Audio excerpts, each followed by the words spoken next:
하나님이 이스라엘 백성들에게 혹은 이스라엘을 다스리는 왕들에게 가장 원하셨던 것은 무엇이었을까요? 네, 맞습니다. 순종. 하나님의 말씀을 순종하여 하나님의 뜻대로, 하나님의 말씀대로 그 나라를 다스리길 원했습니다. 하나님을 이스라엘의 왕으로 인정하길 원했던 거죠.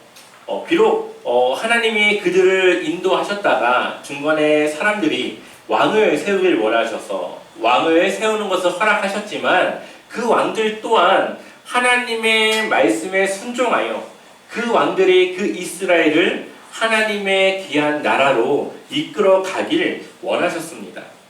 근데 처음에 다윗 때까지는 그렇게 되었는데 점점 솔로몬 때부터 그것이 멀어지기 시작했고 결국 그 결과 나라가 두 개로 나눠지게 되었고 또 두 개로 나눠진 결과 다윗의 혈통에 따르는 왕조와 또 북이스라엘은 여러 가문의 왕조들이 뒤섞여서 그렇게 왕의 자리에 오르는 것을 보게 됩니다. 남유다는 다윗의 혈통을 따라서 쭉 그 왕위가 이어져 갔지만 북이스라엘은 처음에는 여로보암이었지만 여로보암의 가문이 쭉 가지 않습니다. 그러다 갑자기 오므리 왕이 생기면서 오므리의 그런 가족들이 또 생기고 또 오므리 왕조가 끝나고 오늘 나왔던 이 예후의 또 가족들로 왕이 세워지기도 합니다. 아마 북이스라엘의 이 나라의 성장세를 이 그래프로 그리면은 오므리 왕조 때부터 이제 성장을 그려서 아합 때의 최정점을 찍고 그리고 나서 이제 조금씩 내려오는 이 시기가 있었을 겁니다. 오늘 이 예후가 왕으로 세워지는 시기는 밑으로 하락하는 그러한 시기였고 하나님의 귀한 그러한 일들이 이제 더 이상 북이스라엘로 하여금 이루어지기 어려운 그러한 시기로 나아가고 있었습니다. 그에 반해 왜 남유다는 똑같은 잘못을 하는데도 하나님께서 그 다윗의 혈통을 따른 그 가정을 그 왕위를 유지해 주셨을까요? 그것은 하나님께서 다윗에게 했던 약속이 있었기 때문입니다. 사무엘하 7장 16절을 보게 되면은 내 집과 내 나라가 내 앞에서 영원히 보존되고 내 왕위가 영원히 견고하리라 하셨다 하라. 아멘. 그러니까 하나님께서 다윗을 통해서 나오는 그러한 자손들을 통해 그 왕의 자리를 지켜주시겠다라고 이야기하시는 거죠. 결국은 이것은 예수 그리스도가 이 세상에 태어나서 메시아로서의 그 역할을 가문의 이 다윗의 혈통을 따라서 하실 것이라고 하는 메시지가 담겨진 거지만 또한 다윗의 그 혈통이 끊어지지 않겠다라고 하는 약속도 들어 있습니다. 다윗은 하나님을 위한 성전을 짓길 원했고 그러한 다윗에게 이러한 하나님의 귀한 언약을 맺게 된 것이죠. 그래서 열왕기야 8장 19절 같이 읽어볼까요? 그러나 주님께서는 자기의 종 다윗을 생각하셔서 유다를 멸망시키려고는 하지 않으셨다. 주님께서는 이미 다윗과 그의 자손에게서 왕조의 등불이 영원히 꺼지지 않게 하시겠다고 약속하셨기 때문이다. 아멘. 그래서 남유다의 여호람이라고 하는 왕이 이 아합의 딸, 이 아달랴라고 하는 이 여인과 결혼하여서 사돈을 맺습니다. 이것은 나라 간에 이제 평화 협조, 이 조약을 맺는 것과 같은 것인데, 결국 이 여호람 왕이 남유다의 왕이지만 북이스라엘의 아합이 가는, 여로보암이 가는 그런 길들을 따라서 우상을 섬기고 그렇게 나아갔죠. 그런데 하나님께서 오늘 이 말씀을 통해서 그렇지만 다윗과의 약속을 통해 그 왕조가 끊기지는 않게 하겠다라고 약속하고 있습니다. 그러니까 다윗 한 사람이 하나님과 맺은 언약 때문에 남유다가 지금 그나마 안정적으로 그 왕권의 자리를 유지한다는 것이죠. 하나님은, 성경에 나오는 하나님은 보응하시는 하나님이십니다. 아멘. 또한 갚으시는 하나님이십니다. 아멘.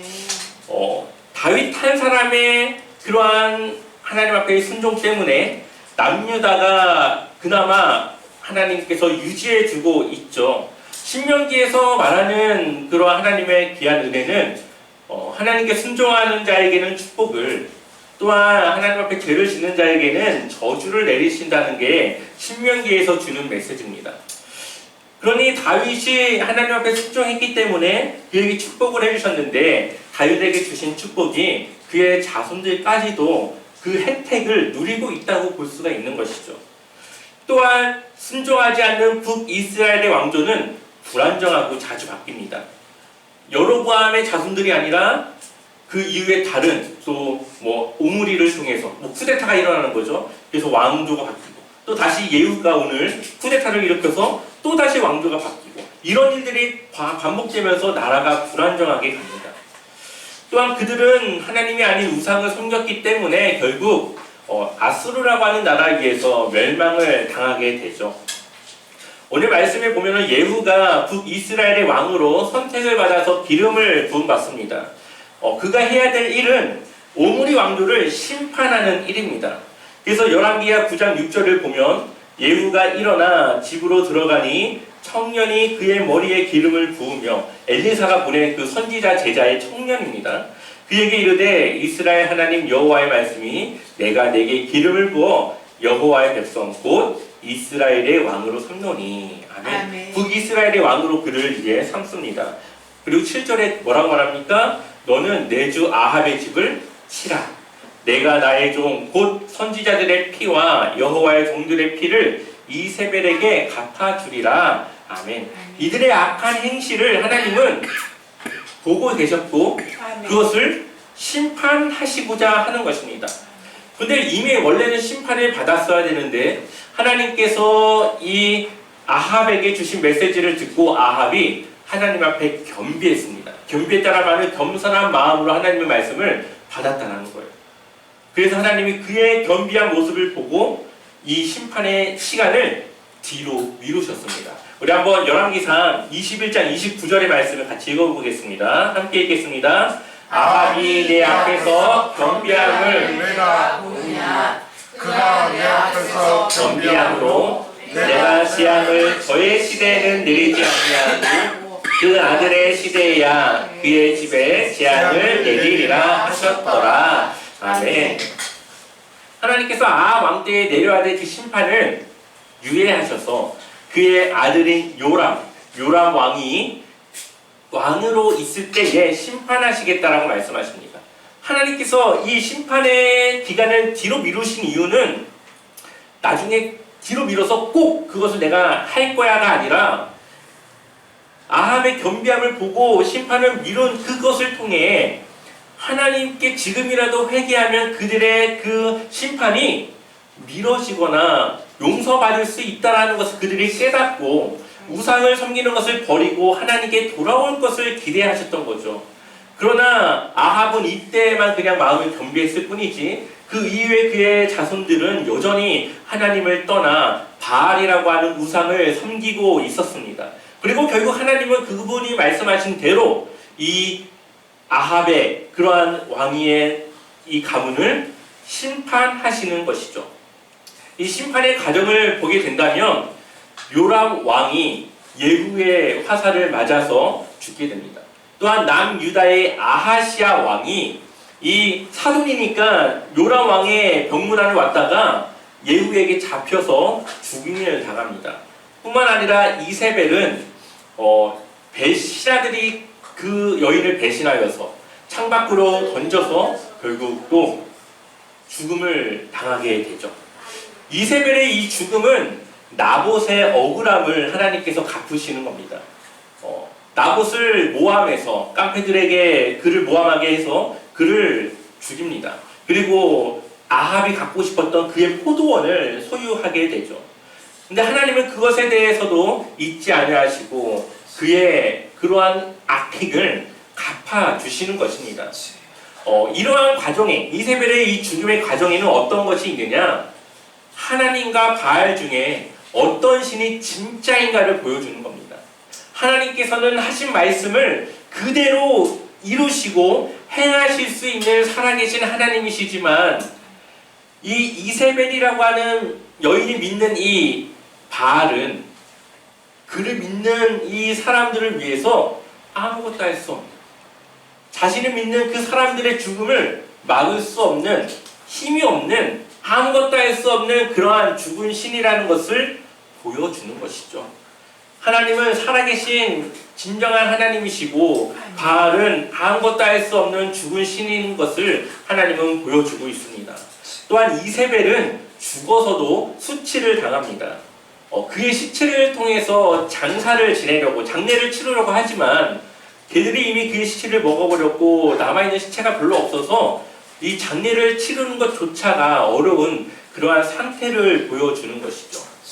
결국은 하나님께서는 행한 대로, 그들이 행한 대로 갚으시는, 보응하시는 하나님이라는 것을 보여주고 있습니다.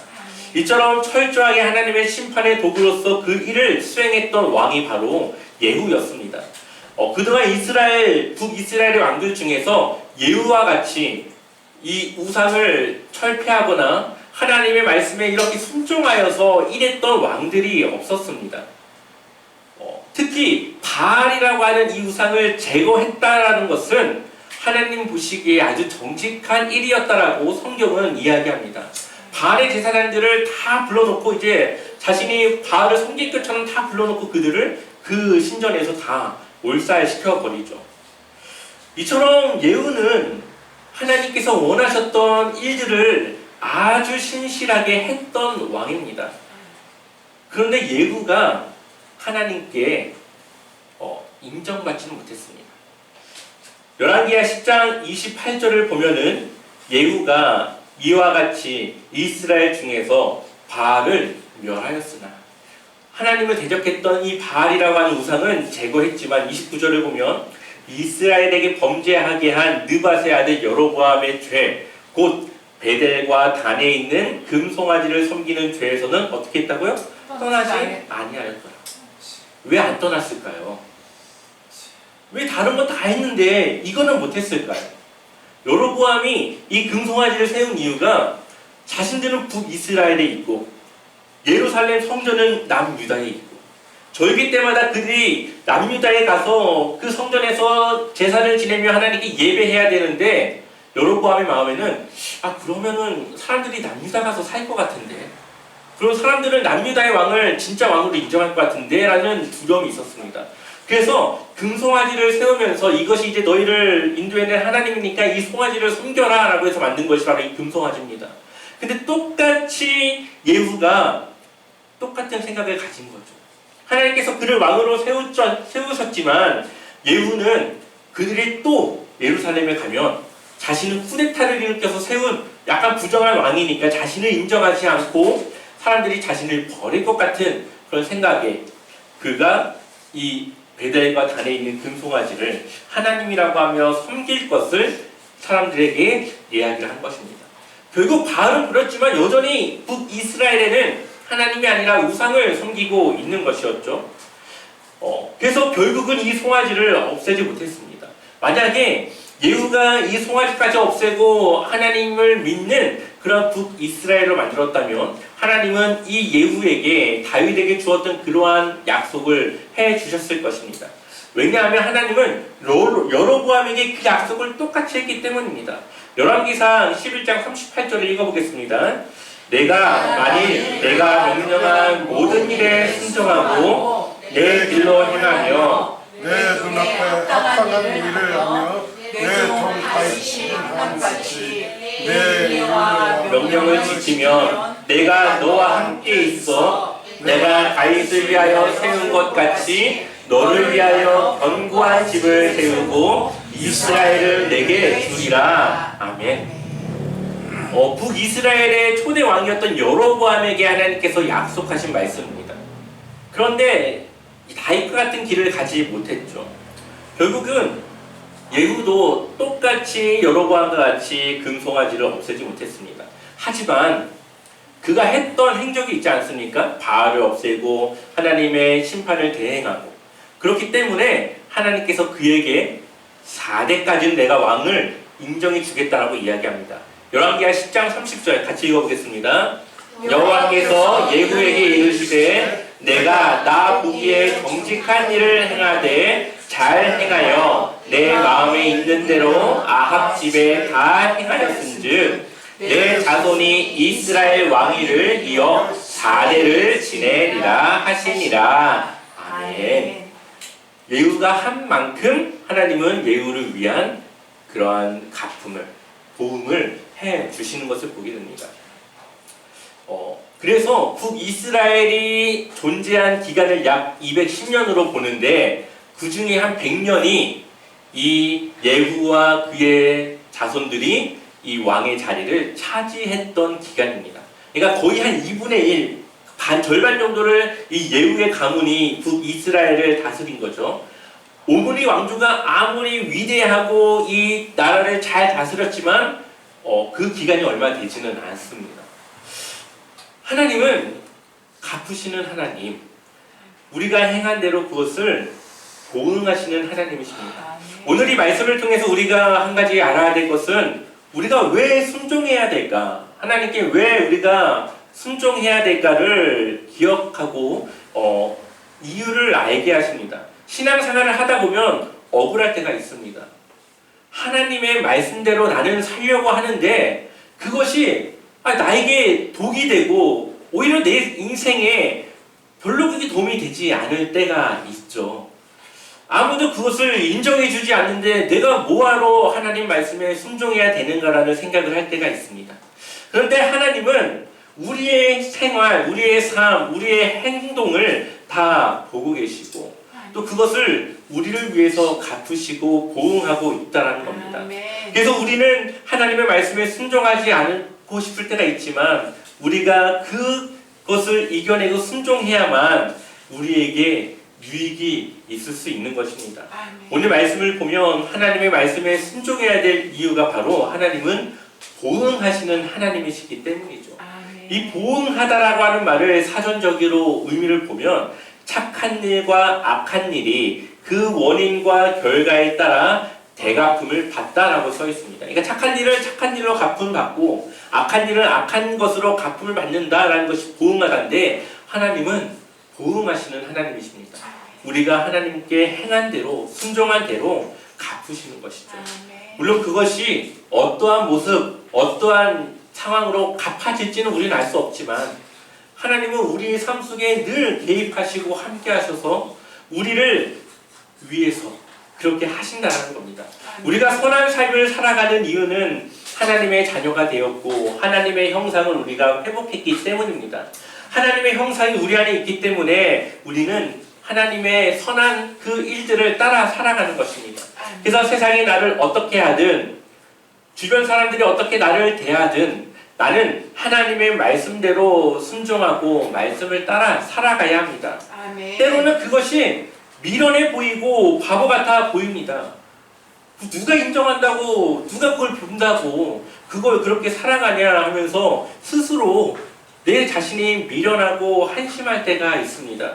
그러나 하나님이 원하시는 삶은 바로 그렇게 하나님 보시기에 옳은 삶을 살아가는 것이라는 거죠. 예수님의 삶이 그러했고 제자들의 삶이 그러했습니다. 다윗도 사울 왕을 제압할 수 있었지만 그것을 하나님께 넘겼습니다. 왜냐하면 하나님께서 그에게 기름 부었는데 하나님께서 기름 부은 자를 내가 심판하거나 내 마음대로 할 수 없다라는 것을 인정하고 하나님께 넘겨드린 것이죠. 우리의 삶이 미련한가 아닌가가 중요한 것이 아니라 하나님 보시기에 내 행동과 삶이 옳은가 그른가를 보아야 합니다. 성경을 세상과 반대로 살아갈 것을 우리에게 요구합니다. 죽고자 하는 자는 살고 살고자 하는 자는 죽고 원수를 사랑해야 하고 악을 행한 자를 위해 기도해야 하며 악을 선으로 갚고 속옷을 달라하면 고도까지도 주라고 하는 것이 하나님께서 우리에게 주시는 말씀입니다.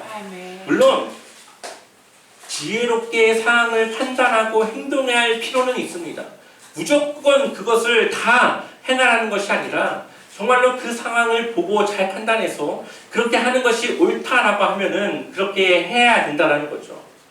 그러나 비난이나 멸시, 무시가 두려워서 세상이 나를 바라보는 그 시선이 두려워서 하나님의 말씀에 불순종하는 일을 행해서는 안 됩니다. 여러분이 하나님께 순종하며 살아가는 삶은 여러분뿐만 아니라 여러분들을 통해 앞으로 나올 다음 세대와 여러분들의 가정에까지 하나님의 축복이 전해지고 이어져 가는 귀한 일들입니다. 그러니 우리는 하나님의 말씀에 순종하며 살아갈 것을 늘 즐겨해야 되는 것이죠. 하나님은 구원하시는 하나님, 행한 대로 갚으시는 하나님이십니다. 그러니 하나님의 말씀을 내 생각으로 계산하거나 따지지 말고 우리는 순종해야 합니다. 하나님을 의심하거나 불순종하는 삶을 살아가지 말아야 됩니다. 또한 내 자존심과 내 안정적인 삶을 위해 옳은 일을 피해서도 안 됩니다. 하나님을 믿음으로 순종하고 하나님의 말씀을 따라 살아가면 하나님이 내 삶을 책임져 주시는 것입니다. 말할 수 없는 나의 억울함을 나를 대신해 하나님께서 갚아주십니다. 나의 수치를 하나님이 대신 갚아주십니다. 그러니 우리는 보응하시는 하나님을 믿고 하나님께 맡겨서 온전히 하나님 앞에 순종하며 하나님께서 보시기에 옳은 삶으로 나아가시기를 축원합니다.